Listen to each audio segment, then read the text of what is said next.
Bonjour et bienvenue. Aujourd'hui, on se penche sur une question qui, je crois, nous préoccupe un peu toutes et tous. Comment est-ce qu'on fait pour trouver la bonne routine capillaire on est bombardé de produits, de compléments, de promesses. C'est un vrai labyrinthe. Beaucoup de femmes se sentent perdues et franchement, on peut les comprendre. Mais ce qui ressort de nos recherches, c'est que la clé, elle se trouve peut-être moins dans la salle de bain que dans la cuisine. Pour en parler, on a avec nous notre expert et surtout notre invitée, Elodie, qui va partager son parcours et qui est au cœur de notre discussion. Bonjour. Oui, c'est un point essentiel. Souvent, on oublie que les chevaux, c'est avant tout le reflet de notre santé. Les articles qu'on a analysés, ils insistent tous là-dessus, sur le rôle des nutriments, les protéines, le fer, le zinc, les vitamines. Ce sont les briques, en fait, qui construisent la fibre capillaire. Et quand il y a une carence, le corps, il est logique. Il va prioriser les organes vitaux. Et les cheveux, ils passent en dernier. Le résultat, c'est qu'ils deviennent ternes, cassants, et on voit la chute augmenter. Et justement, pour illustrer ce lien, je propose qu'on écoute l'histoire d'Élodie. Bonjour Louise, bonjour Thomas et merci de m'avoir invitée. Je voulais vraiment partager mon histoire parce que pendant longtemps, j'étais complètement perdue. Dans toutes ces routines capillaires, je ne savais plus quoi choisir, ni ce qui était vraiment adapté à mes cheveux. Et qu'est-ce qui te faisait sentir concrètement que ta routine n'était pas la bonne? C'était quoi les signaux d'alarme? C'était surtout une énorme frustration.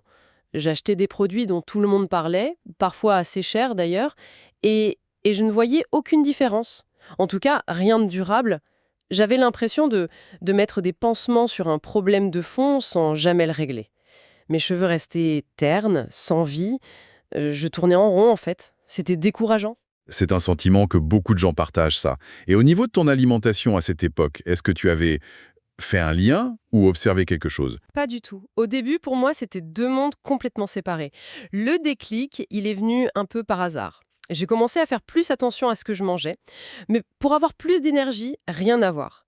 Plus de légumes verts, de bonnes protéines, des lentilles, des choses simples.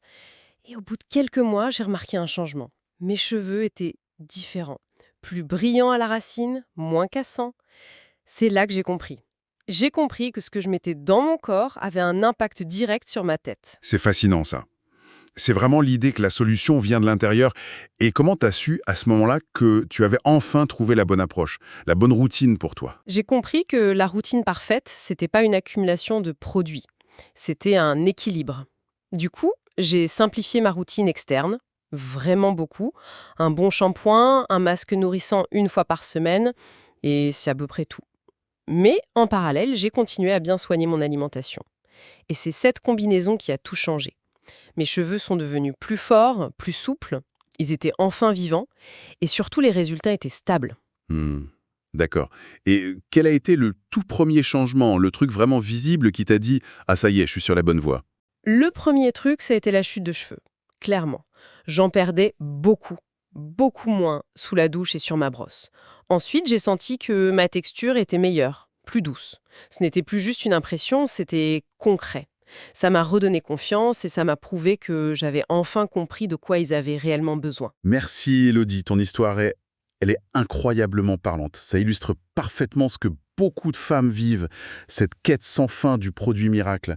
Ton expérience, elle montre bien que le duo gagnant, c'est de combiner une routine externe simple, ciblée, C'est ça, avec une vraie attention portée à l'alimentation. On traite le problème à la source. exactement. La synthèse de nos recherches, elle est claire. Une routine capillaire efficace, ça commence dans l'assiette. Les soins externes sont là pour protéger, pour sublimer, pour réparer ce qui est déjà là. Mais la qualité de la fibre qui pousse, elle dépend directement des nutriments qu'on lui fournit. Une routine doit être cohérente Nourrir de l'intérieur. et protégée de l'extérieur. C'est un travail d'équipe. Voilà. Merci beaucoup Elodie pour ce témoignage et merci à toi pour ces éclaircissements. Ce qu'il faut retenir, c'est peut-être juste de changer notre approche. Avant de chercher la solution dans un flacon, regardons ce qu'il y a dans notre assiette.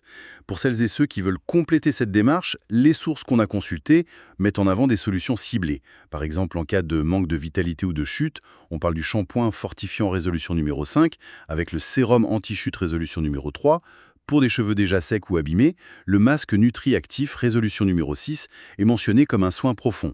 Et pour maintenir l'hydratation au quotidien, il y a le soin sans rinçage résolution numéro 7 qui est une option intéressante. Mais tout commence par la base. Alors peut-être que la vraie question, ce n'est pas quel produit acheter, mais plutôt de quoi mes cheveux ont-ils faim?